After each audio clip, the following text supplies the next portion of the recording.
is nothing short of amazing. After all, not every planet in the universe can support life. As far as we know, it's the only planet in the universe that can support life at the moment. Yet we still mistreat it every single day. We burn it, suffocate it with smoke, throw trash on it, and slowly drain it of all its resources. If we keep doing this at the rate we're going now, we won't have a blue and green planet anymore. Thankfully, the solution also lies in the problem, us. We can change the course that we are headed one person at a time. If every one of us just did small things here and there, we can help the environment in many different ways. We can do it by recycling and saving energy, and even eating differently. We can make a tremendous difference. Did you know that Americans throw away 2.5 million plastic bottles every hour? Just Americans. One can only imagine how many plastic bottles are thrown away every hour by the entire world. One of the easiest things that we can do, both individually and as a society as a whole, is recycling. Recycling is by far one of the easiest and most popular and effective ways of going green today. Not only is it self-satisfying, but it keeps the cities and streets clean. If people stop recycling, then the streets and neighborhoods would be riddled with plastic bottles, aluminum cans, and sheets of paper. Nobody wants to see their neighborhood look like a garbage dump, so why not recycle and keep our streets clean? Some people wonder, well, how do you know if what you're doing actually has any effect? Well, I can tell you that every ton of paper that gets recycled will save 17 trees, as stated by Conservatory, a website dedicated to the conservation of trees. And for every tree that gets saved, that's enough oxygen production to sustain 3 people for their entire life. That's a big deal. And if knowing that what you are doing will make a difference doesn't convince you to go green because you're just too lazy, then know that others are trying to make it as easy for you as possible. Banks and utility companies send out paperless statements all the time through email or just leave them on their website instead of mailing paper versions to your house every day or every month and forcing you to deal with them.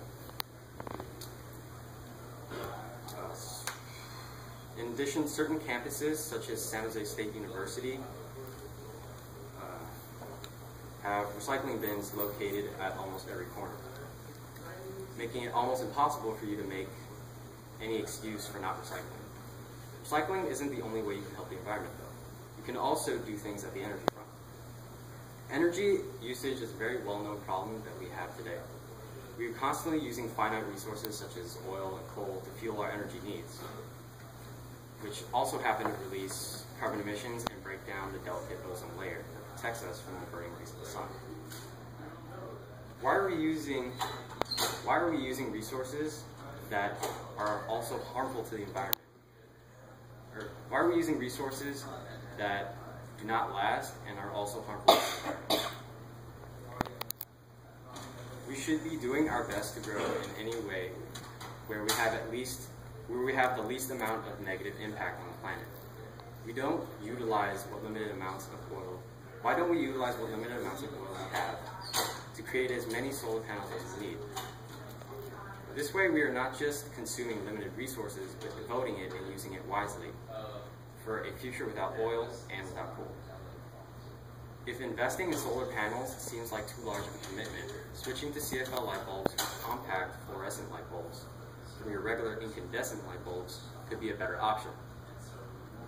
CFL light bulbs are usually more expensive than incandescent light bulbs, but they last up to 10 times longer, and a typical 13-watt CFL light bulb would use about 25% of the energy that a regular incandescent light bulb uses. Not only do you save money in the long run, but by replacing bulbs less often, you also won't spend as much in energy costs.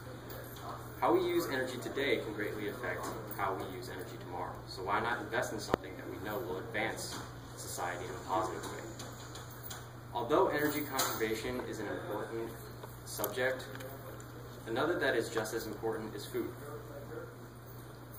You wouldn't know it at first, but how you eat actually has a very big impact on the environment. Every piece of meat and dairy product that is consumed came from some sort of animal, And that animal most likely was grown and harvested on a farm, or worse, a factory farm, and in large masses. These animals not only consume a lot of food and water, but they also emit a lot of methane, a very powerful gas that is even stronger than carbon.